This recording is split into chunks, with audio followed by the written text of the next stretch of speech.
दर्शको नमस्कार. दर्शको राजमुद्राच्या समाजमुद्रा या विशेष सत्रामध्ये मी डॉक्टर सुजित येवलीकर आपलं सहर्ष स्वागत करीत आहे. दर्शको समाजमुद्रामध्ये आपण मान्यवरांना बोलवत असतो, त्यांच्याशी चर्चा आणि गप्पा करत असतो. तर आज आपल्या स्टुडिओमध्ये वंचित बहुजन आघाडीचे महाराष्ट्र राज्याचे प्रदेश प्रवक्ते फारुक अहमद सर आपल्यासोबत आहेत. आपण त्यांना आज बोलणार आहोत काय नांदेड विधानसभेची तयारी आहे, कसं ते या निवडणुकीला सामोरे जाणार आहेत. तर मी आपल्या सगळ्यांतर्फे त्यांचं स्टुडिओमध्ये स्वागत करत आहे. सर नमस्कार. धन्यवाद. खूप खूप आभारी आहे आपला.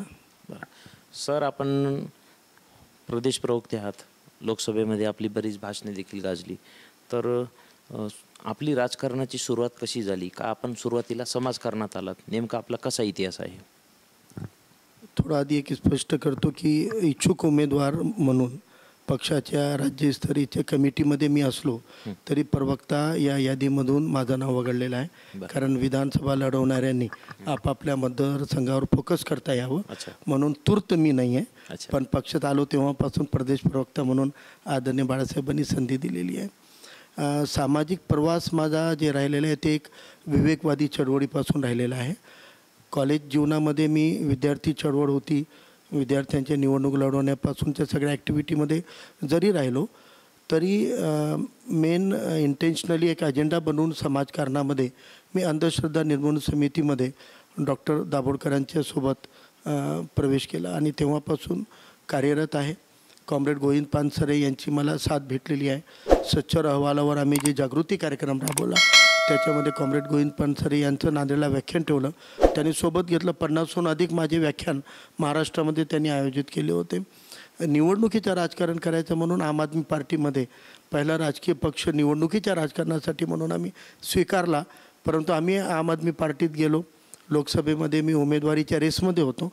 सगळ्या टप्प्याने माझं चयनही झालं होतं. पण रात्रीतून काहीतरी चमत्कार झाला, उमेदवारी माझी काटल्या गेली. तरी मी आम आदमी पार्टीचं काम केलं. परंतु निवडणूक लढवण्याचा निर्णय रद्द केला त्यांनी. महाराष्ट्रात कोणती निवडणूक लढवणार नाही. मग सुराज्य सेना नावाची सामाजिक संघटना सुरू करून आम्ही बेरोजगारांच्या प्रश्नावर आंदोलन उभे केले राज्यभर. आणि जेव्हा लोकसभा निवडणूक आली तर आदरणीय बाळासाहेब आंबेडकरांनी तमाम वंचितांची बहुजनांची मोठ बांधली होती. तर वाटलं की एक तिसरा पर्याय, हा सक्षम पर्याय आपल्याला आदरणीय बाळासाहेबांच्या नेतृत्वात उभं राहतो आहे. म्हणून मग वंचित बहुजन आघाडीमध्ये प्रवेश केला. बरं सर, आपण कधी प्रवेश केला? तसं तर मी 2017मध्ये जेव्हा आदरणीय बाळासाहेब आंबेडकरांनी जेव्हा मूकमोर्चे सुरू होते मराठा आरक्षणाचे, तेव्हा प्रतिमोर्चे काढण्याची तयारी काही लोक करत होते. आणि तेव्हा आदरणीय बाळासाहेबांनी जर त्या प्रतिमोर्चांना साथ दिली असती तर एका रात्रीतून बाळासाहेब मोठे नेते झाले असते. परंतु गुन्हे दाखल होतात. प्रतिमोर्चानं तरुणांचं भविष्य अंधारात जातो. या जाणीवेतून आदरणीय बाळासाहेबांनी राजकारणाची पोळी भाजण्याऐवजी त्यांनी ती प्रतिमोर्चाच्या चुलीमध्ये पाणी टाकलं आणि आवाहन केलं की प्रतिमोर्चे काढू नका, मराठा समाजाला जी मागणी करायची संवैधानिक अधिकार आहे करू द्या. ही उदारता जी बाळासाहेबांची होती की माझ्या राजकारणासाठी मी समाजाला पेटवणार नाही, हे जे एक उदात्त हेतू बाळासाहेबांचा दिसला, त्या क्षणी मी बाळासाहेबांच्या अनुयायी झालो. आणि नंतर 2018मध्ये जे भीमा कोरेगाव शौर्य अभियानाचा जथ्था नांदेडला आला त्याचा संयोजकही होतो. आदरणीय बाळासाहेब जेव्हा सत्ता संपादन मेळावे घेत होते तेव्हा देगलूर नाक्याला जे कार्यक्रम झाला त्याच्या आयोजन समितीमध्ये होतो. आणि 2017-18 पासूनच बाळासाहेबांजवळ गेलो. पण लोकसभेमध्ये आम्ही पाठिंबा दिला आमच्या संघटनेच्या वतीनं आणि मी सक्रिय सहभागी झालो. 1-2 चॅनलवर माझी डिबेट झाली आणि आदरणीय बाळासाहेबांनी मला प्रवक्ता म्हणून संधी दिली आणि मग पक्षाशी जोडलो. बरं सर, आता आपण मराठा आरक्षणाचा विषय काढला तर त्याच्यामध्ये एक प्रश्न तयार होतो की लोकसभेच्या आधी बाळासाहेब आंबेडकर आंतरवेली सराटीला गेले होते, जरांगे पाटलांना भेटले. तिथं त्यांनी झालेल्या हल्ल्याचा निषेध देखील केला. मारहाण झाली, गोळीबार झाला. त्यानंतर दुसरी बैठक त्यांची लोकसभेच्या मध्ये झाली होती. दोन्ही बैठकी झाल्या आणि आता मात्र चित्र वेगळं झालं की त्यांनी ओबीसी आरक्षण बचाव ही यात्रा काढलेली आहे. तर त्यांनी आमच्या चॅनलला जी मुलाखत दिली मागच्या आठवड्यामध्ये त्याच्यामध्ये त्यांनी स्पष्ट सांगितले की माझा जिथं वापर झाला होता किंवा मराठा समाजाची जी गरीब मराठ्यांची मतं मला मिळायला पाहिजे होती ती मिळाली नाही असं त्यांनी स्पष्टपणे बोलले. इथून पुढे मी माझा वापर होऊ देणार नाही असं त्यांनी बोलले. आणि मी वंचित साठी किंवा OBC साठी मी यात्रा काढलेली आहे असं त्यांचं स्पष्ट मत होतं. तर यांचा हा यू टर्न आहे असं वाटते का आपल्याला? पहिली गोष्ट तर जे मुद्दा आहे थोडंसं त्याला आपण हे पाहिलं पाहिजे. ज्या दिवशी अंतरवली सराटीमध्ये पोलिसांचं लाठीचार्ज आणि गोळीबार झाला त्या दिवशी आदरणीय बाळासाहेबांसोबत मी अहमदनगर जिल्ह्यामध्ये अक्कलकोट त्याच्यामध्ये राहुरी या गावामध्ये की एक सभा होती. त्या सभेमध्ये आम्ही एका मंचावर होतो. आमची सभा संपता ही बातमी आली आणि तिथंच आदरणीय बाळासाहेबांनी सांगितलं की पोलिसांची ॲट्रॉसिटी आहे आणि मराठा आरक्षणाचा मुद्दा गरीब मराठ्यांना आरक्षण भेटलं पाहिजे. त्यानंतर जेव्हा इतर पक्षाकडून याला सत्तेचं खेळ बनवण्यात आलं होतं तेव्हा आदरणीय बाळासाहेबांनी याला सामाजिक स्तरावर एक व्यापक स्वरूप दिलं आणि गरीब मराठ्यांना आरक्षण भेटलं पाहिजे. आणि ही लढाई तुम्ही लढत आहात, लढणारा जिवंत राहिला तरच लढाई जाते. म्हणून तुम्ही जे पाणी न पिलं आणि मेडिकली डॉक्टरांचा सल्ला होता की यांचं पाणी पिणं गरजेचं आहे, ते म्हटलं की तुम्ही वाचाल तर लढाई वाचाल. आणि हे सांगण्यासाठी बाळासाहेब स्वतः आले होते आणि त्यांनी गरीब मराठ्यांना काली आरक्षणाला पाठिंबा दिलेला होता. आजही आदरणीय बाळासाहेब आंबेडकरांचा वंचित बहुजन आघाडीचा गरीब मराठ्याच्या आरक्षणाला पाठिंबा आहे. परंतु तेव्हा पाठिंबा देत असताना लोकसभेच्या आधीचे सुद्धा आदरणीय बाळासाहेब आंबेडकरांचे भाषणं ऐका, त्यांचे इंटरव्ह्यूज ऐका. बाळासाहेब एक गोष्ट बोलायचे, OBCच्या ताटाला धक्का न लावता. आणि तीच भूमिका बाळासाहेबाची आहे. आजही बाळासाहेब जेवढं OBCच्या ताटाला धक्का लागू नये यासाठी आग्रही आहेत तेवढेच आग्रही गरजवंत आणि गरीब मराठ्यांना सुद्धा आरक्षण भेटण्यासाठी यासाठी आहेत. परंतु याची गल्लत करता कामा नये. आणि ज्या पद्धतीने झाला लोकसभेच्या भेटीमध्ये बंद खोलीमध्ये झालेल्या भेटीमध्ये मी स्वतः साक्षीदार आहे. ती भेट झाली तेव्हा आदरणीय बाळासाहेबांसोबत मी गेलो होतो जरांगे पाटलांच्या भेटीमध्ये. आणि तेव्हा राजकीय पार्श्वभूमीबद्दल वर्तमान परिस्थितीबद्दल बोलणं झालं. तेव्हाही बाळासाहेबांचं म्हणणं होतं की गरीब मराठ्यांना आरक्षण भेटलं पाहिजे परंतु ते टिकलं पाहिजे. आज समजा जरांगे पाटील म्हणतात त्या पद्धतीनं सरकारनं आदेश काढले, टिकणार आहे का? कोर्ट आहे ना बसलेलं. मग त्या नोंदीच्या आधारे म्हणतायत ते व्हॅलिडिटीमध्ये पास होणार आहेत का? मग आत्ताही समाजाची फसवेगिरी होऊ नये म्हणून आदरणीय बाळासाहेबांचं म्हणणं आहे की आपण सत्तेमध्ये येऊत, आपण या पद्धतीनं आरक्षण आणूत की त्याला कोर्टानं काढलं नाही पाहिजे. आणि असे मार्ग अनेक आहेत, आम्ही अंदाज लावू शकतो, इच्छाशक्ती राहिली तर होईल. आणि त्या पलीकडे जाऊन मला एक म्हणायचं आहे, फक्त आरक्षण भेटल्यानं मराठा समाजाची परिस्थिती बदलणार नाही. मराठा समाजाची परिस्थिती ही दुरावस्था का झाली याचं नातं ग्रामीण भागाशी, शेतीशी आणि शेतीच्या उत्पादनाशी जुळलेला आहे. तो मूळ प्रश्न सुटल्याशिवाय मराठा समाजाची उन्नती होणार नाही, सुजलाम सुफलाम समाज पुन्हा होणार नाही आहे. एकट्या आरक्षणाकडून लोकांना अपेक्षा आहेत म्हणून या आंदोलनाकडे सगळे मराठा समाज खूप अपेक्षेनं बघतोय. परंतु लाँग टर्ममध्ये फक्त आरक्षण भेटल्यानं उन्नती होत नाही. आज ज्या मागास घटकांना तुम्ही दाखवता हे मोठमोठे अधिकारी झालेत, बाबासाहेबांनी आरक्षण दिलं म्हणून झाले. बाबासाहेबांनी फक्त आरक्षण दिलं नाही, त्यांना जीवन जगण्याची पद्धती पण दिली. बाबासाहेबांनी त्यांना विवेकवादी धम्म दिला. बाबासाहेबांनी त्यांनी लाईफस्टाईल शिकवली. बाबासाहेबांनी त्यांना शिक्षणाचं महत्त्व शिकवलं. बाबासाहेबांनी त्यांना संघर्ष करणं शिकवलं. ह्या अनेक गोष्टी कारणीभूत आहेत की आज मागास घटक उन्नतीला लागला. तर एकट्या आरक्षणामुळं नाही, या सगळ्या बहुआयामी पद्धतीमुळं. म्हणून त्याला आंबेडकरवाद, संविधानवाद जे म्हणतोय त्याच्यामध्ये मल्टिपल फॅक्टर्स आहेत. ते फॅक्टर कन्सिडर केल्याशिवाय कोणत्याही समाजाची उन्नती इतक्या कमी कालावधीत होत नाही आणि कोणताही समाज इतक्या लवकर मागासही होत नाही. मग आपण मागास जाण्याचे काय कारण आहेत? एक नाही, अनेक कारणं आहेत. त्या अनेक कारणावर उपाय झाला पाहिजे. बरं, वंचित बहुजन आघाडीचे आपण इच्छुक उमेदवार आहात नांदेड दक्षिणमधून. तर सर कशी तयारी आहे आणि आपण कशी निवडणुकीला सामोरे जाणार आहेत? तयारी आमच्यासारख्या चळवळीचं राजकारण करणाऱ्यांची तयारी हे प्रस्थापितांच्या तुलनेत कधी होऊ शकत नाही. आम्ही माणसं कमावलीत, आम्ही लोक कमावलेत, आम्ही विचार कमावला, संपत्ती नाही कमावली. आणि तयारी संपत्तीवाल्यांची जी राहते ती रात्रीतून होते. आता आमच्याकडे विचार आहे, माणसं आहे, चळवळ आहे. म्हणून आमची तयारी जशी चळवळ चालू आहे तशी तयारी सुरू आहे. विचाराला विचार जोडणे, सगळ्या पीडितांना जोडणे, सगळ्या समाज घटकांना एकीकडे आणणे. आता तर बघा, जे विघटन करतात त्यांना मीडियासुद्धा हिरो बनवतो, त्यांना राजकारणीसुद्धा हिरो बनवतात.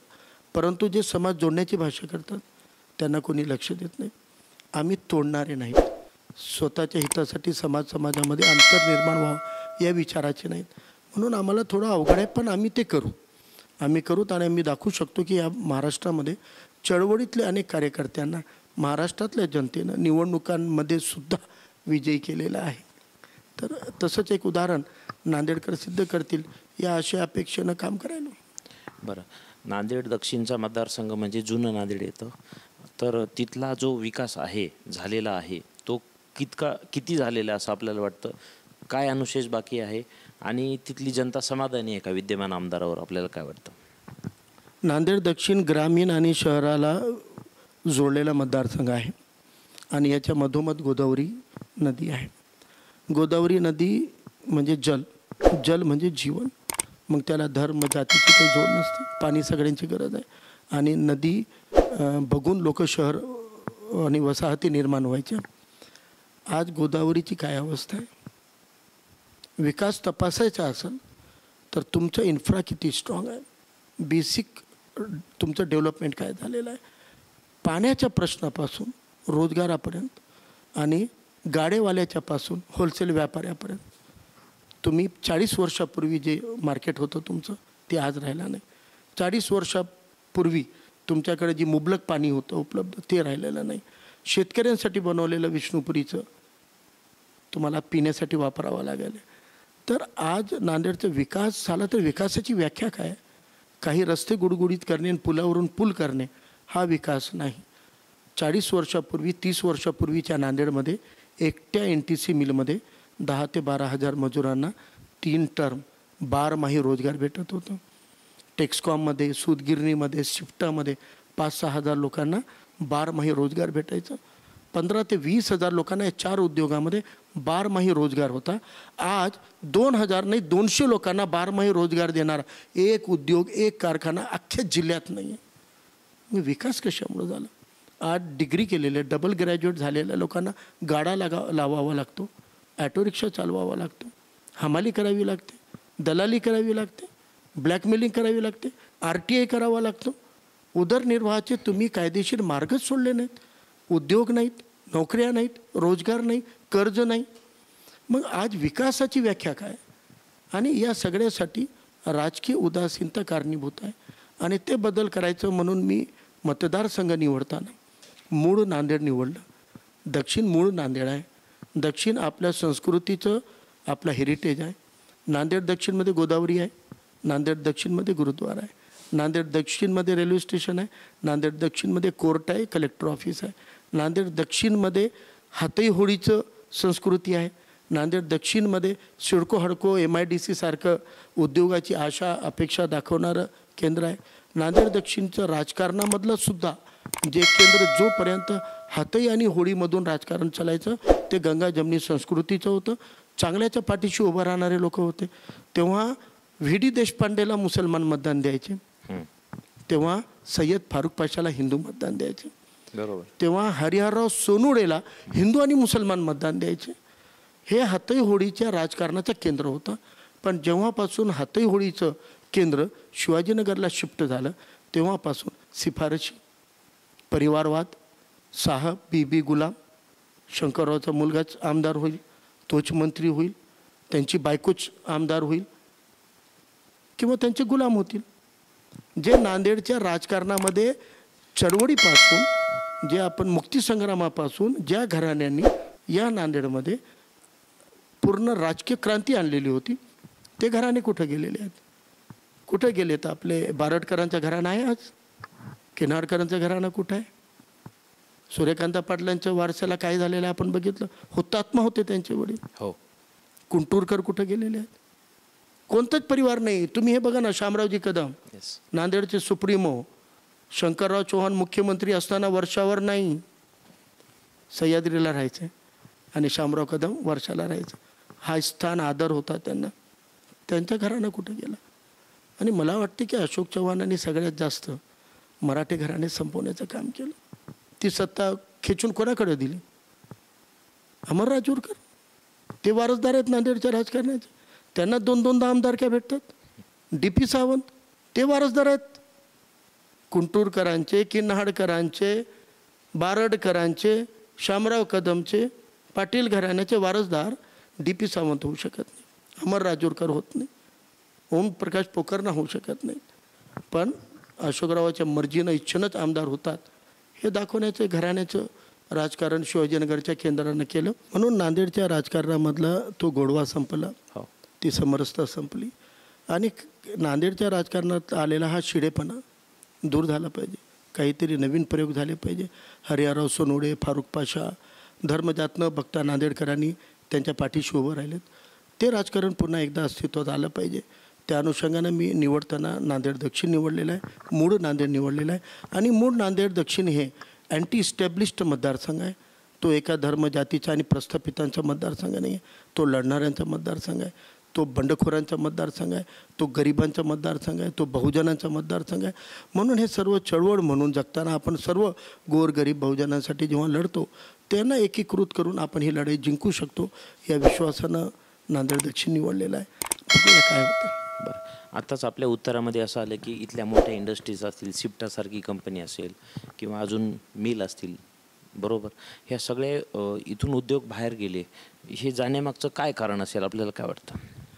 जमिनी विकायच्या, भूखंड विकायचे. सूतगिरणीचं काय झालं? नांदेडच्या राजकारणाचं एकच उदाहरण घ्या. लोकसभेच्या निवडणुकीला काँग्रेसकडून खतगावकर आणि BJPकडून संभाजी पवार, परस्पर विरोधात सातत्यानं लढणारे दोन उमेदवार सूतगिरणी विकत घेतात भागीदारीमध्ये. मशिनरी विकून पैसे काढतात, जमीन प्लॉटिंग करतात. टेक्सकॉमचं काय झालं? मॅपको होतं, काय झालं मॅपकोचं? याच राजकीय लोकांनी पडद्याच्या मागं राहून या सगळ्या जमिनीचं ऑप्शन केलं. या जमिनी घेतल्या, प्लॉटिंग केली, भूखंड लाटायचं. आज NTC मिल आहे. फिनले मिल चालू झाली असती, मुंबईमधून फिनले मिल शिफ्ट करायचा निर्णय झाला, तेव्हा माजी आमदार PG दस्तूरकरांसोबत मी कार्यकर्ता म्हणून होतो. त्यांच्यासोबत मी मुंबईला गेलो होतो. विलासराव देशमुख मुख्यमंत्री होते. त्यांना निवेदन दिलं की फिनले मिल मुंबईतून बाहेर काढायचा आपण निर्णय घेतलात. आमच्या नांदेडमध्ये इन्फ्रा आहे, नदी आहे, रेल्वे आहे, एअरपोर्ट आहे, आमच्याकडे जमीन आहे, आमच्याकडे मिल आहे, तुम्ही फक्त फिनले मिल शिफ्ट करा.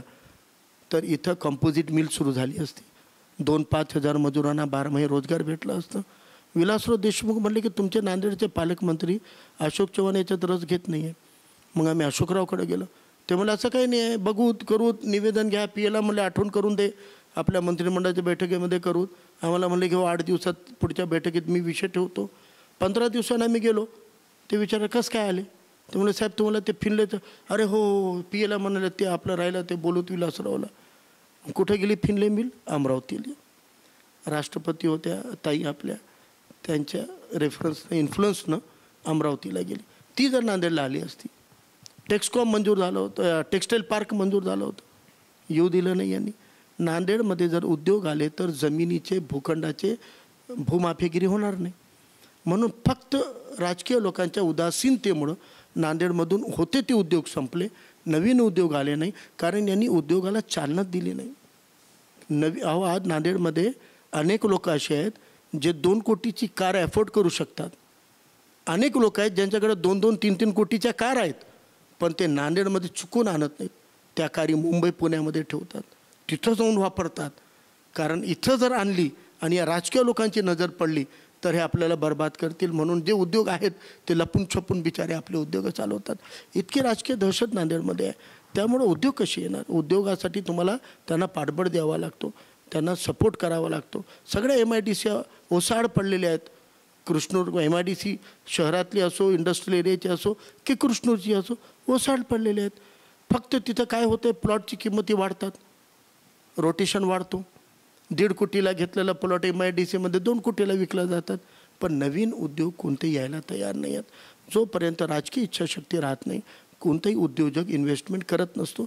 नांदेडमध्ये हिंदू मुस्लिम तणाव, दंगल, सांप्रदायिक परिस्थिती निर्माण करून कोणता उद्योगपती कशाला मरायला येईल इकडं? मग समरसता पाहिजे, लॉ अँड ऑर्डर पाहिजे, समाजामधला बंधुत्व पाहिजे, सगळ्या वर्गातल्या लोकांना काम पाहिजे, कष्टकऱ्यांच्या हाताला काम भेटलं पाहिजे, शेतकऱ्यांच्या उत्पादनाला भाव भेटला पाहिजे, शेतीचा उद्योग. संत्रा मोसंबी निर्माण करण्यामध्ये नांदेडचं रेकॉर्ड होतं, केळीच्या उत्पादनामध्ये नांदेडचं रेकॉर्ड होतं, कापसामध्ये नांदेडचं रेकॉर्ड होतं. आज कुठं गेले?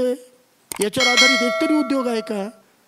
तुम्ही आधी सूतगिरण्या, टेक्सकॉम बंद करणार आणि मग म्हणणार की कापसाचं उत्पादन बंद झालं. तुम्ही संत्री मोसंबीसाठी जोडधंदा देणार नाही, त्याच्यावर आधारित उद्योग आणणार नाहीत, मग म्हणणार उत्पादन कमी झालं. केळीचं तसंच झालं. अहो काय काय करता येऊ शकते जर इच्छाशक्ती राहिली तर. पण राजकीय इच्छाशक्ती नसल्यामुळं नांदेड जिल्ह्याचा विकास झाला आणि उलट मराठवाडा आणि नांदेड हे अतिमागासलेले झालेले आहेत आणि स्वतःवर निर्भर नाही आहेत. स्वतंत्र विदर्भ मागणार तसं मराठवाडा मागू शकत नाही तुम्ही. तुमच्याकडे जंगल नाही, कोळसा नाही, पाणी नाही, काय आहे तुमच्याकडं? एक नदीचं उगम नाही तुमच्याकडं, एक नदी संपत नाही तुमच्याकडं. मग तुमच्याकडे एखादी नदीचं उगम नाही आहे, एक नदीचं तिथं हे होत नाही आहे, तुमच्याकडे स्वतःच्या खाणी नाही आहेत, तुमच्याकडे जंगलं नाही आहेत, निसर्गाचा कोणताच स्रोत तुमच्याकडे नाही आहे. मग तुम्ही स्वयंपूर्णच कशी होणार? विसंबून राहणार. तुम्ही उद्योगानं स्वयंपूर्ण होऊ शकतात, तुम्ही शेतीच्या उत्पादनाला उद्योगाची जोड देऊन होऊ शकतात, तुम्ही शिक्षणाचा दर्जा वाढवून दर्जेदार शिक्षणावर स्वयंपूर्ण होऊ शकतात. जगातले लोक नांदेडला शिकायला येतात की नाही? फक्त नीटसाठीच का? लॉसाठी पण आले पाहिजे, MBAसाठी पण आले पाहिजे, टेक्निकल इंजिनिअरिंगसाठी पण आले पाहिजे. काय येत नाही आहेत? कारण तुम्ही संस्था काढल्या, त्या संस्थेमधला दर्जा संपवला. शिक्षणाचा दर्जा नाही आहे. नांदेड आणि मराठवाड्यातल्या लोकांना पुणे, नगर, मुंबईमध्ये गेल्यावर नोकऱ्या भेटत नाहीत. इथली डिग्री बघितली की रिजेक्ट करतात. वाक्यांमध्ये लिहिलेलं राहतं, ओन्ली पुणे आणि मुंबई युनिव्हर्सिटीच्या मुलांना आम्ही एंटरटेन करूत म्हणून. का बरं? डॉक्टर बाबासाहेब आंबेडकर मराठवाडा युनिव्हर्सिटीचे विद्यार्थी नको आहे MBAचं तुम्हाला? SRTचं MBAचं नको आहे तुम्हाला? का नको आहे? कारण त्यांना माहीत आहे की हे सुमार दर्जाचं शिक्षण घेतलेलं आहेत. प्रश्न अनेक आहेत, पण राजकारणातलं शिडे पण आलेलं आहे. तेच ते चेहरे, तेच ते नाव, तेच BJPमध्ये, तेच काँग्रेसमध्ये, तेच काँग्रेसमधून, तेच BJPमध्ये, त्याच त्या लोकांना पुन्हा पुन्हा निवडून दिलं. आणि यांनी सगळे सोयरेचं राजकारण केलेलं आहे. तेही सगळे सोयरे म्हणजे फक्त जातीचंच नाही आहे, ते तर मर्जी. मी आत्ता तुम्हाला उदाहरण दिलं. कोण अमर राजूरकर? 2-2दा MLC कशी भेटते त्यांना? म्हणजे त्या पक्षामध्ये एकही गरीब मराठा नव्हता ज्याला दुसऱ्यांदा संधी देता आली असती. एकही मायनॉरिटीचा नव्हता, मुसलमानांचं एकही छोट्या OBCचा नव्हता. त्याला द्यायला पाहिजे होती ना संधी.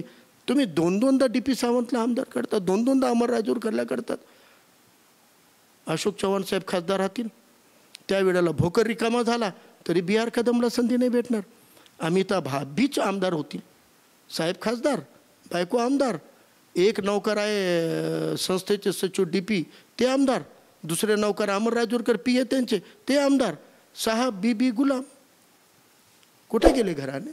कुठे गेलं इथलं सामाजिक राजकीय वारसा चालवणाऱ्या घराण्यातलं राजकारण? गरीब मराठा कार्यकर्त्यांचं कुठं गेलं? ज्यांनी स्वतःच्या जातीच्या लोकांची माती केली ते इतर बहुजनांना, OBCना, मायनॉरिटीला, दलितांना, मागासलेल्यांना संधी देऊ शकत नाहीत. म्हणून सगळ्या बहुजनांनी एकजुटीनं आलं पाहिजे आणि गरीब मराठ्यांनी साथ दिली पाहिजे. बरं सर, आपल्याला विधानसभेमध्ये संधी मिळाली, मतदाराजांनी आपल्याला भरपूर मदत केली, आशीर्वाद दिला, तर आपलं नांदेड दक्षिणमध्ये किंवा नांदेड शहरासाठी काय विजन असेल? सगळ्यात पहिली गोष्ट आहे की तुम्हाला एक चांगली इच्छाशक्ती घेऊन प्रत्येक उद्योगामध्ये छोट्यापासून मोठ्यापर्यंत जे अनेक स्कोप आहे काम करण्याचं. मी एक उदाहरण देऊन सांगतो तुम्हाला. ॲटो रिक्षाची गरज नसताना 4-5 पटीनं जास्त ॲटो रिक्षा आहेत. कारण त्या ॲटो रिक्षा चालकांना, त्या हॉकरला, नांदेडमध्ये जेवढ्या हॉकरची गरज आहे त्यापेक्षा तिप्पट गाड्या लागतात, फळांचे, भाजीपाल्यांचे. का लागतात? ते काही अशिक्षित लोक नाही आहेत, ते शिकलेले लोक आहेत. 10वी 12वी डिग्री PG झालेले, लॉ झालेले लोक गाड्या लावतात, ॲटो चालवतात. ते काय हे करतात? कारण त्यांना सन्मानानं जगायचं आहे, त्यांना बेकायदेशीर काम करायचं नाही, त्यांना गुन्हेगारीकडे जायचं नाही, त्यांना चोऱ्या करायच्या नाहीत, त्यांना ड्रग, गुटखागिरी, रेतेगिरी करायची नाही आहे. त्यामुळं ते सन्मानानं जगण्यासाठी ऑटो रिक्षा चालवतात, सन्मानानं जगण्यासाठी फेरीवाल्याचं करतात. तुम्ही यांना पर्याय द्या ना. किती तुम्ही जॉब हंटिंग करून उद्योग देऊ शकता, उद्योग आणू शकता, रोजगार देऊ शकता. ही संधी जर दिली छोटे छोटे उद्योजकांना, ज्यांना खरं उद्योग पाहिजे, त्यांना बँकेमध्ये कर्ज भेटत नाहीत, जे प्रस्थापित व्यावसायिक आहेत त्यांना तुम्ही PMRYची योजना लागू करता, त्यांना तुम्ही ते मुद्रा योजना लागू करता, ऑलरेडी व्यवसाय असलेल्यांना देता, बेरोजगारांना भेटलं पाहिजे. मला वाटतं की याच्या माध्यमातून शासनाच्या धोरणांचा फायदा तळागाळातल्या लोकांना धर्म जात भेदभाव न करता जर भेटलं तर ते स्वावलंबी होऊ शकतात. सुरुवात इथून करावी लागेल. आणि जे MIDC मधले भूमाफियागिरी चालू आहे ती बंद केली पाहिजे. ज्या उद्योगासाठी जमीन घेतली ते उद्योग तुम्ही सुरू केलं नसेल तर ती जमीन शासनानं परत घ्यावी आणि एखाद्या नवीन तरुणाला ती जमीन द्यायला पाहिजे. काय येणार नाही सांगा बरं. बँकेनं कर्ज दिलं आणि MIDCनं जमीन दिली. कोण उद्योगपती बनण्याची स्किल ठेवत नाही. सगळ्यात जास्त बेरोजगार इंजिनियर असलेला नांदेड जिल्हा आहे. नांदेड जिल्ह्यामध्ये सर्वात जास्त इंजिनिअरिंगचे विद्यार्थी पासआउट झालेले आहेत आणि सर्वात जास्त इंजिनिअरिंग करून बेकार झालेले आहेत. त्या इंजिनिअरिंग माइंडला तुम्ही काम द्या. माचीस बनवण्याच्या फॅक्टरी सुरू केली ना तरी त्यानं लखपती बनेल, त्यानं लाखो रुपये महिना कमवू शकतो. पण तुम्ही त्याला सपोर्ट देणार नसाल, तुम्ही त्यांना अम्युनिटीज देणार नाही, तुम्ही त्यांना पाठबळ देणार नाही तर कसं होणार आहे. आज बोगसगिरी करणारे शेती आपलं जे त्याला आपण गोट फार्मिंगचे प्रस्ताव काढा बरं, इन्क्वायरी काढा. कुक्कुटपालनचे काढा बरं, पोल्ट्री फार्मचे काढा बरं प्रस्ताव.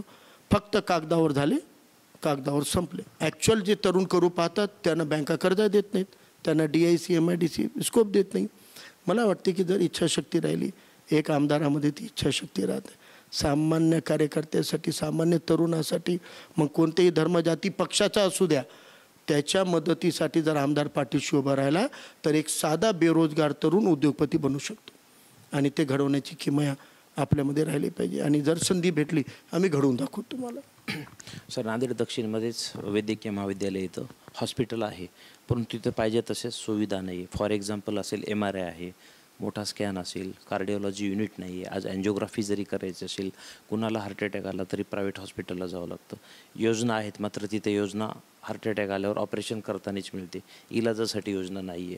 आणि सुपर स्पेशालिटी येणं गरजेचं आहे. नांदेड जिल्ह्यासोबतच इतर 5 जिल्हेही नांदेडवर विसंबून आहेत. हिंगोली, परभणी असेल, बाजूचा आपला काही तेलंगणाचा भाग असेल, ते लोक इलाजासाठी नांदेडलाच येतात. तर मेडिकल कॉलेजला ती फॅसिलिटी नाही आहे.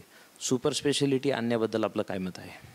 पहिली गोष्ट तर नांदेडला सरकारी दवाखाना आधी होता की मेडिकल कॉलेज आधी होता? सरकारी दवाखाना होता. जे काही 100-200 खाटाचं सरकारी दवाखाना होता, त्या दवाखान्यामुळे मेडिकल कॉलेज भेटलं ना नांदेडला. मग तुम्ही मेडिकल कॉलेज शिफ्ट केलं तर दवाखाना का बंद केला? बाप सरकारी दवाखाना आहे आणि सरकारी दवाखान्याचं अपत्य मेडिकल कॉलेज आहे आणि तुम्ही मेडिकल कॉलेज हलवताना इथलं मुळासकट उपटून घेऊन गेलात. कुठं गेलं 200 बेडचं सरकारी दवाखाना नांदेडचं, जे श्री गुरु गोविंद सिंगजीच्या नावानं आहे, जे गुरुद्वाराच्या जमिनीवर बनलेलं आहे. त्या दवाखान्याचं 200 बेडचं दवाखाना आजही ते शिफ्टिंग होईन इतकं 10 वर्ष व्हायला आले, आजही कुठं आहे अस्तित्वामध्ये? कुठं आहे त्याचे IPT, कुठं आहे ते त्याला सुविधा? पहिली गोष्ट ते 200 बेडचा सरकारी दवाखाना आज 500 बेडचा झाला पाहिजे होता. आणि जे 500 बेडचं मेडिकल कॉलेज आहे ते 1000-1200 बेडचं मेडिकल कॉलेज झालं पाहिजे होतं. परंतु उलटं झालेलं आहे. सरकारी दवाखाना होतं ते बंद झालं मेडिकल कॉलेज शिफ्ट झाल्यामुळं. आणि त्या दवाखान्यामध्ये जी कॅपॅसिटी त्याला दिलेली आहे त्या कॅपॅसिटीच्या तिपटीहून जास्त पेशंट ॲडमिट होतात. आणि त्या कॅपॅसिटीला जो स्टाफ लागतो त्या तुलनेत अर्धा स्टाफ आणि तिपटीनं लागणाऱ्या स्टाफच्या तुलनेमध्ये 25% स्टाफ आहे. इतकं ताण त्या दवाखान्यावर आहे. 24 तासात 24 लोक मेले म्हणून तुम्ही त्या हॉस्पिटलच्या प्रशासनावर हल्ला केलात. पण त्या हॉस्पिटलला सोयीसुविधा पुरवण्याचं काम ज्या पालकमंत्र्यांचं, मंत्र्यांचं, मुख्यमंत्र्यांचं, केंद्रीय मंत्र्यांचं तिकडं लक्ष देण्याचं काम होतं, आमदार खासदाराचं काम होतं, त्यांनी लक्ष दिलं नाही. म्हणून वर्षानुवर्षापासून तिथल्या जागा भरल्या जात नाहीत. त्यांना पॅरामेडिकल स्टाफ नाही, त्यांना हवं तेवढं डॉक्टर नाहीत, हवे तेवढा गोळ्या औषधांचं सप्लाय नाही. जे सप्लाय आहे ते खाजगी मेडिकलमध्ये जातो. याच आमदार खासदारांचे मेडिकल आहेत. माहिती काढा तुम्ही. विष्णुपुरी समोर असलेल्या मेडिकलांची यादी काढा. याच आमदार खासदारांच्या लेकरांचे, नातेगोत्यांचे, कार्यकर्त्यांचे मेडिकल आहेत. आणि तीच जी औषध गोळ्या मोफत वाटण्यासाठी येतात तेच तिकडं रिसायकल बिन होते तिकडं जातात, चिठ्ठी देतात. ती चिठ्ठी आणली की ते आत गेली, ते आत लावली नाही लावली, इंजेक्शन दिलं नाही, कोणी बघत नाहीत. हे काळा धंदा चालू आहे. तुम्ही आरोग्याच्या सारख्या क्षेत्राला सुद्धा धंदा बनवलेला आहे. आणि हे जोपर्यंत आहे, आज मला सांगा खाजगी दवाखाने कत्तलखाने झाले म्हणता, का होणार नाहीत? कोण दिली संधी? आमची अफोर्डेबिलिटी नाही, पण हार्ट अटॅक आल्यावर झक मारून आम्हाला खाजगी दवाखान्यात घेऊन जावं लागेल आमच्या पेशंटला. कारण तुमच्या दवाखान्यामध्ये साधी तपासाची यंत्रणा नाही, तुमच्या दवाखान्यामध्ये बेड उपलब्ध नाही, तुमच्या दवाखान्यामध्ये ॲक्सिडेंट झाल्यावर CT स्कॅन नाही. 8 दिवसातून 1 दिवस CT स्कॅनवर, तेही महिने मशीन बंद राहणार. आजपर्यंत तुम्हाला MRIची सुविधा देते आली नाही. 24 तास ज्या सुविधा द्यायला पाहिजे ते आठवड्यातून 15 दिवसानं एकदा देतो तुम्ही, महिने ते मशीन बंद. कोणीतरी वाली आहे की नाही याला? मग सामान्य लोक जाणार कुठं? याच खाजगी दवाखान्यात जाणार. मग इथं डॉक्टर त्यांना चिलणारच ना. तुम्ही सांगा, ज्या हॉस्पिटलमध्ये व्हेंटिलेटरची मशीन नाही तिथं तुमच्या घरचं पेशंट तुम्ही घेऊन जाणार नाही. मग त्या डॉक्टरला व्हेंटिलेशनचं हॉस्पिटल बनवायचं तर 1-2 कोटीचं कर्ज काढावं लागतो, मग त्याला व्याज द्यावा लागतो, मग तो त्या पद्धतीनं चार्जेस काढायलाच काय. तुम्ही शासकीय स्तरावरती सुविधा द्या. आम्ही दिली होती नांदेडमध्ये. नांदेडमध्ये डायलिसिस युनिट चॅरिटेबलमध्ये आणणाऱ्या संस्थेचं मी संस्था चालक आहे. पहिली डायलिसिस मशीन 500 रुपयामध्ये डायलिसिसची सुविधा नांदेडमध्ये तहजीब फाउंडेशन आली होती, त्याचा संस्थापक सचिव होतो मी. आमच्या 10 मित्रांच्या टीमनं 2 डायलिसिस मशीनवर 500 रुपयात आम्ही जेव्हा डायलिसिस आणलं तेव्हा 3,000 रुपये पर सिटिंग खाजगीमध्ये घेत होते. सरकारी दवाखान्यात डायलिसिस नव्हतं. आम्ही मशीन आणली. नांदेडमध्ये डायलिसिसचं 1200 ते 1500 50% डिस्काउंट झालं, कारण आम्ही 500 करत होतो. आणि त्याच्या उद्घाटनाला मंत्री आले, तेव्हा हे DP सावंती उद्घाटनाला आले, तेव्हा त्यांना कळालं की हे आहे. त्यांनी मग सरकारी दवाखान्यामध्ये मशीन आणली. म्हणजे आम्ही कुठं सत्तेमध्ये न जाता यांना चपराक लगावण्याचं काम केलं होतं. जर उद्या आमदार झालो तर संधी पाहिजे सगळं करण्याचं. बरं सर, आपल्या इथं नांदेड दक्षिणमधून आपण इच्छुक आहात आणि आपलं विजनही देखील क्लिअर झालेलं आहे. तर इथलं जे मतदार राजा आहे त्याचं विजन किंवा त्यांचं जे माइंडसेट आहे ते आपण कसं बदलणार? नांदेडचं मूळ जे आहे ना, नांदेडचं मूळ हे समाजाच्या एकोपाची मानसिकता असलेलं नांदेड आहे. या नांदेडनं कोणाचा अतिरेक सहन केला नाही, कोणाचाही सहन केला नाही. कोणत्या घराण्याचं केलं नाही, कोणत्या धर्माचं केलं नाही, कोणत्या जातीचं केलं नाही. सहनशीलतेची एक क्षमता आहे, तोपर्यंत सहन करतात, त्याला पटकी देतात. हा नांदेड आपल्या मराठवाड्यातला असा जिल्हा होता जिथला पहिला खासदार डॉक्टर बाबासाहेब आंबेडकरांच्या पक्षाचा हरिहरराव सोनवणे एक बौद्ध खासदार होता या नांदेडला. या नांदेडमध्ये 3दा हॅट्रिक मुसलमान निवडून आलेला सय्यद फारुख पाशा. या नांदेडमध्ये काँग्रेस विरोधी लाट असताना प्रोफेसर नुरुल्ला खान नावाचा एक मुसलमान निवडून आणलेला आहे, त्याला सगळ्या हिंदूंनी मतदान केलेलं होतं. या नांदेडमध्ये धर्मजातीसाठी नाही, इच्छाशक्ती बघून, माणसाचं चरित्र बघून पाठीशी राहण्याचं, चळवळीचं नांदेडला पिंड आहे. संतांची भूमी आहे, सुफींची भूमी आहे, सर्व धर्मजातीला घेऊन चालणाऱ्या मानसिकतेची भूमी आहे. आज तुमच्या मोटरसायकलचं स्टँड राहिलं ना, 50 लोक तुम्हाला दाव स्टँड गाडा म्हणतात. त्यांनी बघतात का हिंदू आहे की मुसलमान आहे की दलित आहे की मागास आहे की बंजारा आहे की OBC आहे, बघतात का? त्याला परवा एक माणूस आहे, त्या स्टँडमुळे तो मरू शकतो, ॲक्सिडेंट होऊ शकतो. ही परवा एका माणसाची, एका माणसाबद्दल माणुसकी म्हणून परवा आहे. हे नांदेडचं मूळ आहे. त्यामुळं मला असं वाटतं की नांदेडमधला तो मूळ आता जागरूक होईल, कारण नांदेडच्या लोकांनी राजकारणातली नीतिमत्तेचा ऱ्हास होताना बघितलं. ज्या घराण्यांना या नांदेडकरांनी एका नगरसेवकापासून नगराध्यक्षापासून 2दा मुख्यमंत्री, केंद्रामध्ये मोठमोठे संरक्षण, केंद्रीय गृह मंत्रालयापर्यंत मंत्रीपद दिले, त्या घराण्यातल्या लेकराला 2-2दा मुख्यमंत्रीपद दिलं, तरी स्वतःच्या हितासाठी EDBTची भीतीचा तर दुसरा भाग आहे हो. ते खुशाल म्हणतात नाही मी भीतीनं गेलो नाही, मला स्कोप वाटला तिथं, सगळं समाज तिकडं चाललं आहे, राजकारण तिकडं चाललं आहे म्हणून गेलो. म्हणजे तुम्ही स्वार्थासाठी सगळी नीतिमत्ता ऱ्हास करून गेलात. आता नांदेडच्या लोकांना एक नवीन बदल करण्याची गरज आहे. आणि सामान्य कार्यकर्त्यांना नांदेडकरांनी, दक्षिण म्हणूनच नव्हे, अख्ख्या नांदेड जिल्ह्यामध्ये नांदेडकरांनी आता बहुजनवादी राजकारणाकडं, मागास आंबेडकरवादी राजकारणाकडं वळलं पाहिजे आणि यांना चपराक लगावली पाहिजे. आज बघा ना, हे घराणं तसं आहे, तिकडं चिखलीकरांचं घराणं तुम्हाला काय काय नाही दिलं व नांदेड जिल्ह्यानं काय काय दिलं नाही तुम्हाला. मग तुम्हीच पाहिजे, मग मी राहणार, माझा मुलगा राहणार, नाही तर माझी मुलगी राहणार, नाही तर माझी बहीण राहणार, ना माझा भाऊजी राहणार. इथं पण तेच अशोकराव किंवा त्यांचे भाऊजी साले मिळून भाऊजी म्हणून दाजी मिळून राजकारण, लोहा कंदारमध्ये दाजी म्हणून राजकारण. का बरं? हे शिडेपण संपवावं लागणार आहे. राजकारणातला हा शिडेपणा घालवावं लागणार आहे. राजकारणामधले ताजगी आली पाहिजे, फ्रेशनेस आलं पाहिजे. त्यासाठी चळवळीच्या कार्यकर्त्यांना नांदेडकरांनी निवडून दिलं पाहिजे. बरं सर, पुण्याच्या ससूनमध्ये काही गुन्हेगार आढळतात, त्यांच्याकडून आपण 300 कोटीचं ड्रग्सचा व्यवहार झाला हे पण आपल्याला कळतं. त्यानंतर पूजा खेडकर प्रकरण होतं.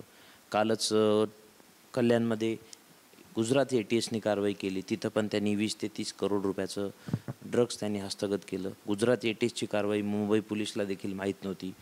आणि त्यानंतर मोठे मोठे ड्रग्सचे जे बेट आहेत, बेटांवर पण ड्रग्स सापडतं. गुजरातमध्ये पण आपल्याला कळालं की 6000 कोटीचं ड्रग्स सापडलं. तर पुण्याला आपण विद्येचं माहेरघर म्हणतो आणि आता लहान लहान मुलं 14-15 वर्षाची मुलं ड्रग्स घेताना दिसत आहे. आमचे काही सायकॅट्रिक मित्र आहेत, मानसोपचार तज्ज्ञ मित्र आहेत, त्यांच्याकडूनही कळते की बाबा पुण्यामध्ये ड्रगचा विळखा वाढलेला आहे, नांदेडमध्ये पण तशीच परिस्थिती आहे. तर काय चाललंय, कायदा सुव्यवस्था आहे का आपल्या राज्यामध्ये?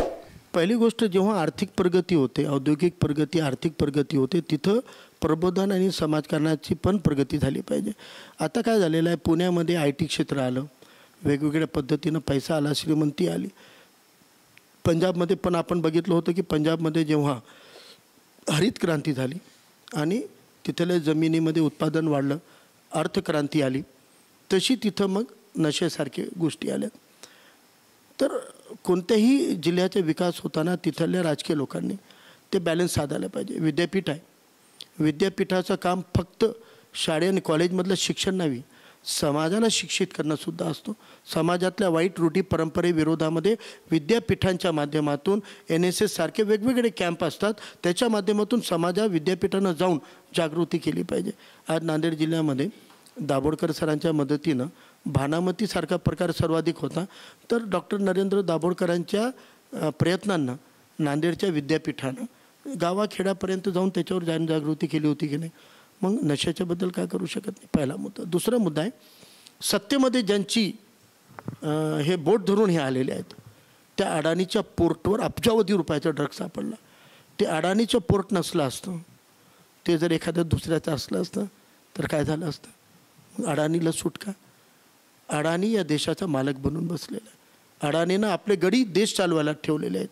मग आता जर असं जर राजकारणातलं परिस्थिती असेल आणि जर भांडवलदारांच्या आधारावरच जर राजकारण चालत असेल, त्या भांडवलदाराच्या विरोधात हे भूमिका घेऊ शकत नाही. त्यासाठी सामान्य रस्त्यावरचा कार्यकर्ता निवडून द्यावा लागतो, तो कोणाची पर्वा करत नाही, बरोबर चपराक लावतो. म्हणून आपल्या महाराष्ट्रामध्ये फुले शाहू आंबेडकरांचं महाराष्ट्र आहे, छत्रपती शिवरायांच्या स्वराज्याचं महाराष्ट्र आहे. इथं शत्रूला पण मेल्यानंतर माफी आहे, शत्रूला पण इज्जत द्या, या मा जिजाऊचा आदेश आहे. तो जिवंत होता परंतु वैर होता, तो मेला वैर संपला, त्याला सन्मानानं दफन करा. ही किती उदार संस्कृती आहे आपली. ती संस्कृती जपणारे आज आपण मेलेल्यांचे मुर्दे उकडून काढायलो आणि त्यांच्या नावानं बडवायलो एकमेकाला. काय अर्थ आहे. तुम्ही ती उदात्त मा जिजाऊची शिकवण या महाराष्ट्रानं विसरायला नको ना. ती आधी जिवंत राहिली पाहिजे, ते अनुकरातून राहिली पाहिजे, त्याचं अनुकरण केलं पाहिजे. कोणी जर एखादी कबर उखडून काढा म्हणतो तर तो मा जिजाऊची शिकवण विकरतो, तेव्हा खरे अनुयन पुढं आलं पाहिजे की नाही आम्ही हे नाही करणार, कारण मा जिजाऊने आम्हाला ही शिकवण दिलेली नाही. मग कुठं गेलं. फुले शाहू आंबेडकरांचं नाव घ्यायचं आणि ॲक्च्युअल राजकारण करताना, समाजकारण करताना तुम्ही जर संकुचित वृत्तीनं बघणार असाल तर याच्यातून महाराष्ट्र उभं राहणार नाही आहे. बिहार, UP एका कारणामध्ये लॉ अँड ऑर्डरच्या बाबतीत जे बिघडलेले राज्य होते त्याच्याही खालच्या पातळीपर्यंत आपण जाऊ. म्हणून क्रिमिनलायझेशन आणि पॉलिटिकलायझेशन एकत्रित चालू शकत नाही. राजकारणामधलं गुन्हेगारीकरण थांबवा, गुन्हेगारी करण्याला पाठबळ देणारं राजकारण थांबवा, गुन्हेगारांना सोबत घेऊन करणारं राजकारण थांबवा, तरच गुन्हेगारीकरण कमी होईल समाजामधला आणि चांगल्या लोकांच्या पाठीशी उभे राहा.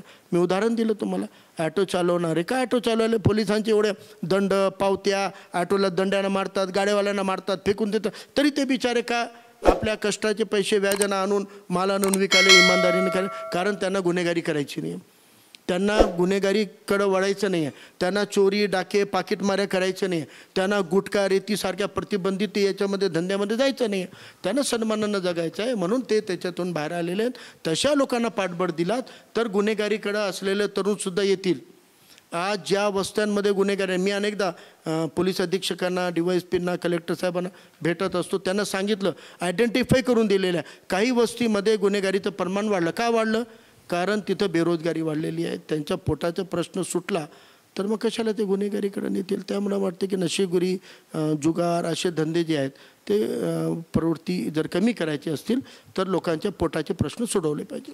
बरं सर, नांदेड दक्षिणमधून आपण इच्छुक आहात, आपल्या बाजूलाच शेजारी नांदेड उत्तर देखील आहे, तिथून काही आपल्या पक्षाचं ठरलं आहे का कोणी उमेदवार? आदरणीय बाळासाहेब आंबेडकर प्रत्येक निवडणुकीमध्ये एक सिस्टम डेव्हलप करतात की उमेदवारी हे सामाजिक न्यायाच्या अनुषंगानं द्यायची आहे. कुठून कोणत्या समाज घटकाला उमेदवारी दिली पाहिजे याचा अभ्यास करून ते ठरवतात. त्या अनुषंगानं आदरणीय बाळासाहेबांनी पक्षाचे निरीक्षक इथे दिलेले आहेत. बाळासाहेबांनी नांदेडमध्ये योगायोगानं या 1 महिन्यामध्ये आदरणीय बाळासाहेबांचे 4 चक्कर नांदेडला झालेले आहेत. इथल्या सर्व समाज घटकाच्या गरीब मराठ्यांच्या लोकांची सुद्धा भेटघाट गेल्या 4-6 महिन्यामध्ये आदरणीय साहेबाची झालेली आहे.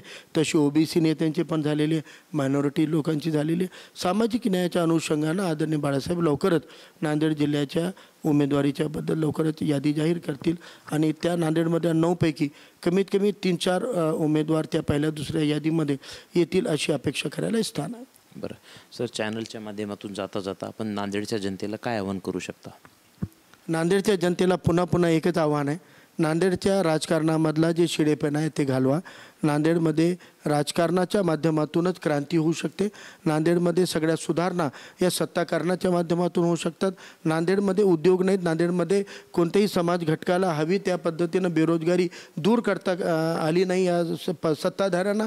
यांना घरी बसवल्याशिवाय आणि यांना बेरोजगार केल्याशिवाय नांदेडमधली बेरोजगारी दूर होणार नाही. धर्मजातीच्या नावानं जे द्वेषाचं राजकारण नांदेडमध्ये झालेलं आहे, कायदा सुव्यवस्था वारंवार जे प्रश्न निर्माण होतं, धर्मजातीच्या नावानं दंगली घडवण्याचे जे प्रयत्न होतात हे थांबवायचे असतील तर चळवळीच्या कार्यकर्त्यांना राजकारणामध्ये निवडून दिलं पाहिजे. येणाऱ्या निवडणुकामध्ये नांदेड हा एक क्रांतीची भूमी आहे. मराठवाड्यामध्ये सगळ्या क्रांत्या जे घडलेल्या आहेत ते नांदेडमधून घडलेल्या आहेत आणि सगळ्या म्हणजे तुम्ही मुक्तीसंग्रामापासून सगळ्या बघा, नांदेडच्याकडून पूर्ण महाराष्ट्राला संपूर्ण मराठवाड्याला अपेक्षा आहे की नांदेडमधून बदल घडेल तर मराठवाड्याचा विकास होईल आणि ते विकासाची गंगोत्री येणाऱ्या विधानसभेमध्ये चळवळीतल्या कार्यकर्त्यांना निवडून देऊन नांदेडकरांनी सुरू केली पाहिजे. 2019मध्ये काँग्रेसनी एकाच महिन्यामध्ये मोहनअण्णा हंबर्डे यांना उमेदवारी दिली आणि शिवसेनेनी हेमंत भाऊ पाटील यांच्या पत्नीला उमेदवारी दिली. आपणही तिथे उभे होतात. कसं झालं ते समीकरण आणि ती निवडणूक कशी झाली आणि आताचे जे विद्यमान आमदार आहेत मोहनअण्णा हंबर्डे यांच्या कार्यपद्धतीबद्दल आपण काय बोलाल? नांदेडच्या राजकारणाला घराणेशाहीचं ग्रहण लागलेलं आहे. अनेक घराणे उद्ध्वस्त केलं आणि एकच घराणं झालं. सगळ्यांनी ते आदर्श धरलं. आता शंकरराव चव्हाण, अशोकराव चव्हाण, अमिता चव्हाण आणि मग आता त्यांची मुलगी एकच घराणं. मग चिखलीकरांचंही तसंच आपलंच घराणं. हेमंत पाटलाला सुद्धा वाटलं की माझंच घराणं, मी आमदार राहून आमदारकी संपली नाही संपली की खासदारकी आली. मग खासदारकी आहे तो साहेब खासदार, तो बीवी आमदार बने किंवा न बने. म्हणून त्यांनी दक्षिणमधून स्वतः खासदार असतानाही त्यांच्या सुपत्नींना उभं केलं आणि एक इंटरनल फिक्सिंग झालेली आहे इथं अशोकरावांची, हेमंत पाटलांची. ते डमी कॅन्डिडेट म्हणून मोहन हंबर्डेंना उभं केलं आणि उत्तरला DPला निवडून आणायचं होतं म्हणून डमी कॅन्डिडेट म्हणून बालाजी कल्याणकरला उभं केलं. नांदेडची जनता मी म्हणलं ना बंडखोर आहे नांदेडची जनता, लय डेंजर आहे. नांदेडच्या जनतेनं काय केलं, त्यांना हवं ती निवडून दिले नाहीत. म्हणले ते निवडून आलं नाही पाहिजे. मग त्यांना पाडण्याच्या नादामध्ये दोन्ही डमी निवडून आले दोन्हीकडून आणि डमी निवडून आले. त्यांना संधी होती की नांदेडच्या राजकारणाचे सूत्र, कारण ते दोघंही प्रस्थापित घराण्यातले नव्हते.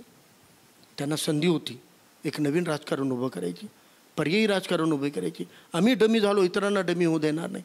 पण नंतर भविष्यात काय झालं, एक उद्धव ठाकरे म्हणतात 50 खोके एकदम ओके करून पडून गेला. दुसऱ्यानं क्रॉस वोटिंग करण्यासाठी हे पूर्ण खोके घेतले, हे अर्धे खोके घेतले.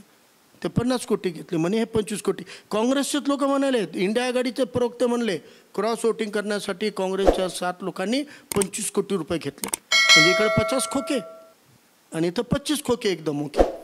आणि एकदा नव्हे, स्वतः अशोक चव्हाण काँग्रेसमध्ये असताना सुद्धा 11 लोकांनी क्रॉस वोटिंग केली होती, ॲब्सेंट राहिले होते म्हणून चंद्रकांत हंडोरे पडले. बरोबर आहे, बरोबर. त्यांना निवडून आणायचं ते बरोबर येतात. आमचे UPचे इम्रान भाऊ महाराष्ट्रामधून राज्यसभेवर जातात आणि आमचे चंद्रकांत भाऊ पडतात. बरोबर आहे. बाकीचे लोक MLCमध्ये बरोबर निवडून आले महाविकास आघाडीचे, बिचारे ND पाटील OBC समाजाचे बरोबर पडले. क्रॉस वोटिंग पण कोणाची करायची आणि कोणाला पाडायचं याचं पण तंत्र आहे ठरवलेलं. पाडायचं त्यालाच पाडतात. हे सगळं जे खेळ चालू आहे ना, या सगळे खेळ राजकारणात लागलेली कीड आहे आणि ही कीड भ्रष्टाचाराची आहे, लालसीची आहे, स्वार्थाची आहे. फक्त माझं माझ्या पिढ्यांचं उद्धार व्हावं. किती पिढ्या जगवणार हो तुम्ही? झालं ना, तुम्ही एकदा 50 खोके घेतले, 25 खोके घेतले, झालं ना तुमच्या पिढ्यांचं काय. आता तरी जनतेचं करा की उरलेल्या वेळेला. आताही तेच कामं घेतील, तेच गुत्ते घेतील, तेच निधी देतील आणि तेच टक्केवारी घेतील. 10% एकीकडे ऐकलं होतं बा आमदारची निधी घ्यायची 10% लागतं. आता ऐकायला आलं 30% पर्यंत गेलं म्हणून. काय आहे म्हणजे कोणालाही नांदेडच्या विकासाचं पडलं नाही, कोणालाही नैतिकतेचं पडलं नाही, कोणालाही डेव्हलपमेंटचं पडलं नाही, घर भरण्याचं आहे. आणि मला वाटते की आता नांदेडकरांना सगळे उदाहरणं आल्यामुळं हे जे काही सुरू आहे हे आता बदलेल. जनता परिवर्तन करते आणि भारताचं ते जमीन राहिलेली आहे की बंड करणारी हे आहे, त्यामुळं नवीन बदल होईल. महाविकास आघाडीचा आपल्यावर आरोप होतो की प्रकाशजी आंबेडकर यांचं राजकारण हे भाजपची बी टीम म्हणून आहे, यावर आपलं काय मत आहे? बघा, आता शरद पवारचे राष्ट्रवादी काँग्रेस, जयंत पाटील आरोप करत होते बी टीम. त्यांच्या घरातच बी टीम जन्माला आली की नाही? सकाळचं शपथविधी घेऊनही त्यांनी त्याला परत घेऊन उपमुख्यमंत्री केलं. उद्याही ते परत आले तर उपमुख्यमंत्री राहतील, उद्याही त्यांना घ्यायचं आहे. अशोक चव्हाण काँग्रेसमध्ये राहताना ॲब्सेंट राहतात, भाजपची मदत करतात. मोहन हंबर्डे आणि इतर काँग्रेसच्या 7 आमदारांवर आरोप आहेत की काँग्रेसमधून निवडून आले, सेक्युलर मतं घेऊन आलेत, पण क्रॉस वोट करून बी जे पीला मदत करतात. आता बी टीम कोणाला म्हणायचं? मी तुम्हाला एक छोटंसं उदाहरण सांगतो. सगळ्यात छोटं केंद्रात मंत्रालय असते सामाजिक न्याय मंत्रालय. सामाजिक न्याय मंत्रालयाला फेब्रुवारीच्या बजेटमध्ये 13,000 कोटी रुपये निधी भेटला. 13,000 कोटी निधी असलेला सामाजिक न्याय मंत्रालय सगळ्यात छोटं, रामदास आठवलेलं दिलेलं. आता तुम्ही विचार करा, एका वर्षाच्या एका बजेटमध्ये 13,000 कोटीचा निधी आहे, आमदार 10% घेतो. एक मिनिस्टरनं ठरवलं तर त्यांना 20% तर घेईल, चला जाऊ दे 10% तर घेईल. आणि जर त्या पद्धतीनं 13,000 कोटीचं 10% 1,300 कोटी होतं, 5 वर्ष निधी राहतो. 13 पंजे 65, 6,500 कोटी. एक छोट्या मंत्रालयानं 6,500 कोटी जर पैसे कमवायचे तर तो मंत्री बनून कमवू शकतो की नाही? आज आदरणीय बाळासाहेब आंबेडकरांनी ठरवलं केंद्रामध्ये मंत्रिपदं घ्यायचेत. आज त्यांनी जर ठरवलं त्यांनी प्राईम मिनिस्टरला म्हणले I want to join your government, तर कमीत कमी 3 मंत्रिपदं तर भेटतील की नाही? आंबेडकर नाव आहे, काश्मीर से कन्याकुमारी तक बाळासाहेब जाऊन उभं राहिले तर हजारो लोक पाय पडायला येतात. हे ब्रँड आहे, बरोबर आहे. 3 मंत्रिपद. बाळासाहेबांना सत्ता, मंत्रिपद, पैसा नको आहे. जे सामाजिक न्यायाचं आणि संसदेमधला प्रतिनिधित्वाचा मुद्दा डॉक्टर बाबासाहेब आंबेडकर लढत होते, पुणे करारामुळं त्यांना माघार घ्यावी लागली होती, ती लढाई अजून संपलेली नाही आहे. क्वेश्चन इज रिप्रेझेंटेशन, आमचं प्रतिनिधित्व. आणि फक्त एका जातीचं नाही, तर जे वंचित आहेत, राजकीय वंचित आहेत, ज्यांना राजकीय अस्पृश्यतेमुळे प्रतिनिधित्व नाही, त्या तमाम वंचितांना सभागृहात पोहोचवण्याची लढाई आहे. आणि ही लढाई समोर ठेवून जर काँग्रेसही त्याला जर पाठबळ देत नसेल तर काँग्रेस मित्र कशी असू शकते? आमची लढाई एकट्या भाजपच्या विरोधात कशी राहील? मग भाजपही तीच, काँग्रेसही तीच. मग वेळ प्रसंगी आम्हाला दोघांच्या विरोधात, आणि जर दोघांच्या विरोधात लढलो म्हणून तुम्ही बी टीम होता का? मग निवडणूक आयोगानं निवडणूक नोंदणी करतानाच मागणी करावी, एक तर तुम्ही बी जे पी सोबत लढणारी नोंदणी करा, नाहीतर काँग्रेसच्या आघाडीत लढणारी नोंदणी करा, नाहीतर तिसऱ्या लढाल तर तुम्ही बी टीम व्हाल. म्हणजे लोकशाहीचं जिवंतपणा संपवले तुम्ही. थर्ड ऑप्शन, तिसरा पर्याय, जे लोकशाहीतलं सगळ्यात मोठं गुण आहे ते संपवलेत. म्हणजे बी जे पी म्हणते द्विपक्षीय लोकशाही आली पाहिजे, म्हणजे आता सेक्युलर पण म्हणाले द्विपक्षीय, फक्त महाविकास आणि महायुती, तिसरं कोणीच नको. अरे तिसरं ओपिनियन आहे म्हणून नाही रे वर्गाची जाण आहे इथं. म्हणून मला वाटते की कुठंतरी आपल्याला उदात्त हेतूनं बघावं लागणार आहे. बी जे पीनं जेवढी माती देशाची केली 70 वर्षात काँग्रेसनं पण केलेली आहे. म्हणून या दोघंही प्रस्थापित मानसिकतेचे भांडवलदारांच्या आधारावर जगणारे पक्ष आहेत. क्रांती जिथं जिथं बघा, UP बिहार जे काही प्रोग्रेस झालं ना, बी जे पीच्या काळातही झालं नाही, काँग्रेसच्या काळात झालं नाही, है ना. जे तिथं परिवर्तन आलं, बदल आलं, काही वाढलं तर ते नॉन BJP नॉन काँग्रेसची राजवट असतानाच आलं. तेलंगणा असेल, आंध्र प्रदेश असतील, साऊथचे राज्य असतील, साऊथमध्ये डेव्हलपमेंट आहे की नाही, दर्जेदार शिक्षण आहे की नाही, उद्योग आहे की नाही, नोकऱ्या रोजगार आहेत की नाही, तिथं BJP पण नाही, तिथं काँग्रेस पण नाही, म्हणून डेव्हलपमेंट आहे. म्हणून खरं डेव्हलपमेंट राजकारणाच्या दृष्टीनं पण बघितलं तर जिथं जिथं BJP आणि काँग्रेस आहे तिथं तिथं धर्मांध जातीवादी राजकारण आहेत. जिथं जिथं BJP नाही, जिथं जिथं काँग्रेस नाही, तिथं दंगली होत नाहीत. तुम्ही ऐकलं का चेन्नईमध्ये दंगल झाली, इतके दिवस कर्फ्यू होता? तुम्ही ऐकलं का खालच्या साऊथमध्ये दंगली होतात म्हणून? का होत नाहीत दंगली तिथं? तिथं मुसलमान आहेत, तुलनेने एवढेच आहेत, पण तिथं दंगली होत नाहीत, कारण तिथं शिक्षित लोक आहेत, तिथं शिक्षण, रोजगार हे काही मुद्दे आहेत. आणि दंगलीचं राजकारण काँग्रेस आहे, BJP आहे, तिथंच दंगली होणार आहेत. म्हणून मला असं वाटतं की दंगल मुक्त व्हायचं असेल तर भाजप आणि काँग्रेस मुक्त व्हावं लागेल आणि ते करण्याचं काम नक्कीच आंबेडकरवादी चळवळ करू शकते आदरणीय बाळासाहेबांच्या नेतृत्वात. एक प्रश्न असा होतो की 2017-18मध्ये घोटाळेबाजांना जेलमध्ये टाकू असं आश्वासन दिलं होतं आणि कुठे नेऊन ठेवलं महाराष्ट्र माझ्या अशी जाहिराती आम्ही पाहिल्या. घोटाळेबाजांना तर जेल झालीच नाही किंवा त्यांना कायदा दिसला नाही, उलट त्यांच्यासोबत आता सत्ता स्थापून विरोधी आणि सत्ताधीश एकत्र आले आहेत.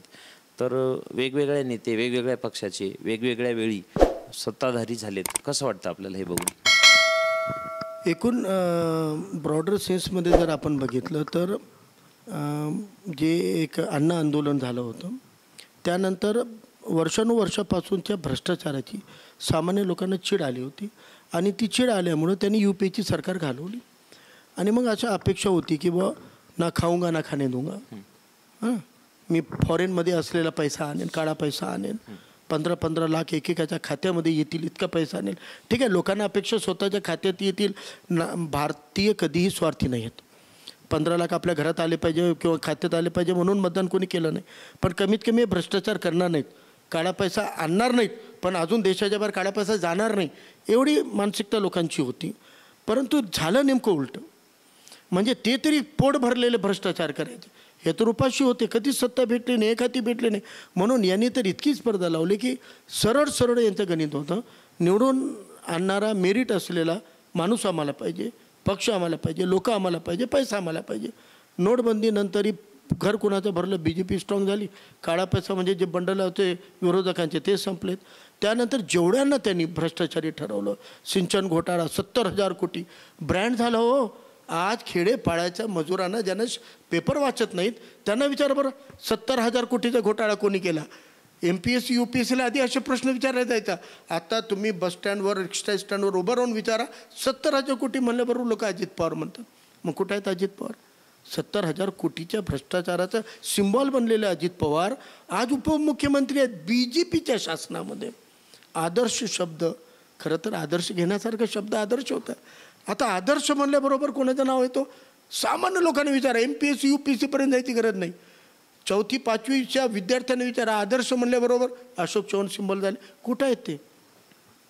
पाचपुते असोत की कोणी छगन भुजबळ असोत, कोणी असोत, ज्यांच्यावर भ्रष्टाचाराचे ब्रँड बनवले होते, ज्यांना भ्रष्टाचाराचे कितीदा नितीश बाबूबद्दल काय काय बोलले, हे सगळेचे सगळे चंद्रबाबू नायडू ज्यांना ज्यांना त्यांनी भ्रष्टाचारी ठरवलं, ED CBIचा वापर करून, कोर्टांचा वापर करून, इलेक्शन कमिशनवर स्पष्ट आरोप आहेत विरोधकांचे. इलेक्शन कमिशन तटस्थ आणि संवैधानिक म्हणून नव्हे तर भाजपसाठी काम केलं, भाजपच्या दबावात काम केलं. उघड आहेत, विरोधकांनी उघड दाखवलं. या वक्तव्यावर या नेत्याला तुम्ही बॅन केलात, परंतु तसंच वक्तव्य केलेल्या भाजपच्या मंत्र्यांना बॅन नाही केलं. म्हणजे निवडणूक आयोगाला, म्हणजे बघा, 2च आयोग होते जे सरकारच्या अधीन येत नाहीत. एक आहे इलेक्शन कमिशन आणि दुसरा SC/ST कमिशन. या इलेक्शन कमिशनला सुद्धा आणलं. बरं ते सोडा, न्यायालय तर एक स्वतंत्र स्तंभ आहे. प्रशासन आहे, सत्ता आहे, तसं स्वतंत्र स्तंभ आहे. तिसरा आणि एकमेव, 3च स्तंभ आहेत लोकशाहीच्या संविधानामध्ये. 4था स्तंभ आपण ते मना नाही, पत्रकारिता आहे, ते फक्त गप्पा माऱ्यापुरतं आहे, संविधानामध्ये त्याचं अस्तित्व नाही. 3रा स्तंभ म्हणजे न्यायालय आहे. आज न्यायालयांचे निकालसुद्धा सरकारला हवे तसे येतात. एखादा दुसरा निर्णय येईल सरकारच्या विरोधाचं, पण सरकारला जे हवं आहे ते न्यायालयाकडून काढून घेत आहेत. कारण न्यायालयामध्ये न्यायाधीश निवडण्याची प्रक्रिया आणि न्यायालयावर असलेलं सरकारचं अंकुश, आणि जर निकाल दिला नाही तर जज लोहियाचं काय झालं? नागपूरच्या चालू कोर्टामध्ये डायसवर सरकारचा, BJPच्या सरकारचा दबाव आल्यावर न्यायमूर्तींनी शब्द उच्चारले, निकालामध्ये लिहिलं, जर मी न्याय करू शकत नाही तर मी ही खुर्ची सोडतो, असं लिहून ऑन द स्पॉट डायसवर रेजिग्नेशन दिलं एका न्यायमूर्तीनं. याच नागपूरच्या कोर्टामध्ये, याच BJPच्या शासनकालामध्ये. याच्यावरून अंदाज आला हवा की न्यायालयासारखं, म्हणजे जिथं कुठंच न्याय भेटलं नाही तर न्यायालयात भेटतो, आणि जर न्यायालयात न्याय भेटलं नाही तर लोकांनी काय करावं? किती कठीण प्रश्न आहे की नाही? आणि ते कठीण अवस्थेमध्ये देशाला ढकलण्याचं काम केलेलं आहे. बी जे पीनं सगळ्यात जास्त भ्रष्टाचार केलेल्या लोकांना सत्ता देण्याचं काम केलं. शिक्षा नाही दिली, सत्ता दिली. त्यांना बक्षीस दिलं भ्रष्टाचार करायचं. आदर्श घोटाळा केलात, CBIची चौकशी बंद, तुम्हाला राज्यसभा. 70,000 कोटीचं केलात, तुम्हाला क्लीन चिट, तुम्हाला उपमुख्यमंत्रीपद. घ्या तिजोरी हातात, अर्थ मंत्रालय तुमच्याचकडं, तुम्ही म्हणाल त्या योजना. हे सगळं खेळ चालू आहे. म्हणून आपण कुठंतरी धर्मजातीच्या बाहेर पडून भारत म्हणून आणि भारतीय म्हणून राजकारणाकडे बघलं पाहिजे आणि राजकारण केलं पाहिजे. आणि त्यासाठी मला वाटते नवीन प्रयोग करावा लागणार आहे. मुख्यमंत्री होण्याआधी UP बिहारमध्ये सुद्धा हेच OBC वर्गातून आलेले नेते आहेत. हे नितीश कुमार, लालू यादव वगैरे हे सगळे OBCतून आलेले लोक आहेत. पण हे सत्तेमध्ये आल्यानंतर प्रस्थापितांसारखं दंगली न करता त्यांनी काहीतरी विकासाचे मॉडेल आणलेत, केलं त्यांनी, सुधारलं त्यांनी. त्यांच्या सत्तेच्या आधी काँग्रेस BJP सारख्या सत्तेच्या आधीचं UP बिहार बघा आणि हे OBCचे लोक आल्यानंतरचं बिहार बघा. म्हणून नवीन लोकांना पर्याय द्या. कोणी देश विकू शकत नाही, कोणता धर्मजात धोक्यात येणार नाही आहे. धोक्यात आलंच तर लोकशाही येईल, धोक्यात आलं तर संविधान येईल. आणि लोकशाही धोक्यात आली तर सगळ्या धर्मजातीच्या लोकांना अन्याय होणार आहे. ब्राह्मण स्त्रीला सुद्धा न्याय मिळत नव्हतं, तेही संविधानानं दिलं आहे. हे जे म्हणतात ना लाडकी बहीण, या देशामध्ये सर्व स्त्रियांना लाडकी बहीण मानणारा नेता कोणी आहे, जर समाजसुधारक कोणी आहे, ते महात्मा फुले होते, ती सावित्रीमाई होती आणि ते बाबासाहेब होते. त्यांनी सगळ्या बहिणींना गर्भवती असतानाची सुट्टीपासून, मतदानाच्या अधिकारापासून, अमेरिकेला महिलांना मतदानाचा अधिकार मिळवून घ्यावा लागला 20-30 वर्ष आंदोलन करून. पण बाबासाहेबांनी पहिल्या दिवशीपासून भारतीय महिलांना मतदानाचा अधिकार, नोकरीचा अधिकार, शिक्षणाचा अधिकार, हे सामान्य मागासलेल्यांच्या महिलापासून पुढारलेल्या सवर्णांच्या महिलांना सुद्धा संपत्तीचा अधिकार वगैरे हे बाबासाहेबांनी दिलेला आहे. लाडका भाऊ जर कोणी असेल सगळ्या महिलांचं तर ते आमचे बाबासाहेब होऊ शकतात, एखादा मुख्यमंत्री, पंतप्रधान आहे. आणि ते मला वाटते की संविधान अनुकूल समाज निर्माण व्हावा, संविधानाला अपेक्षित न्याय मिळावा, ते करण्यासाठी संविधानवादी विचारांना पाठबळ देणं गरजेचं आहे. सर, आपण आमच्या चॅनलला आलात, आमच्याशी चर्चा केली, वेगवेगळ्या महत्त्वाच्या विषयावर देखील आपण परखडपणे बोललात, त्यासाठी मी आपला अत्यंत राजमुद्राला सांगू इच्छितो, पत्रकारितेमध्ये आलेलं शिडे पण सुद्धा राजमुद्रानं घालवण्याचं काम केलेलं आहे. एक नवीन दर्जेदार कंटेंट असलेलं, दर्जेदार मांडणीय असलेलं, दर्जेदार प्रत्येक निकषावर दर्जेदार असलेलं असं एक चॅनल, अशी चर्चा, असे इंटरव्ह्यूज तुम्ही सुरू केलेले आहेत. त्यामुळं तुम्हाला पण माझ्याकडून खूप खूप अभिनंदन, तुमच्या टीमला सुद्धा शुभेच्छा. आणि आम्ही तुमच्या चॅनलसोबत ताकदीनं उभे आहोत. राजकारणातल्या, समाजकारणातल्या लोकांचं वावर वाढत गेलं तर समाज प्रबोधनाचं माध्यम पत्रकार असतो आणि समाज प्रबोधनाशिवाय कोणत्याही जिल्ह्याचा आणि शहराचा विकास होत नाही. आपणही विकासाचे एक महामेरू ठराल अशी आपल्याला शुभेच्छा देतो. सर, धन्यवाद. तर दर्शको, हे होते वंचित बहुजन आघाडीचे नांदेड दक्षिणचे इच्छुक उमेदवार फारुक अहमद सर. आपल्याशी चर्चा केली, त्यांची मुलाखत आपल्याला कशी वाटली जरूर आम्हाला कळवा. आपल्या मतदारसंघातले काही प्रश्न असतील, काही समस्या असतील, ते देखील आपण कमेंट करा. त्या कमेंट देखील आम्ही साहेबांजवळ आमच्या चॅनलच्या माध्यमातून पोहोचू. इथंच मी आपली रजा घेतो. कुठे जाऊ नका, बघत राहा फक्त राजमुद्रा न्यूज लाईव्ह. धन्यवाद.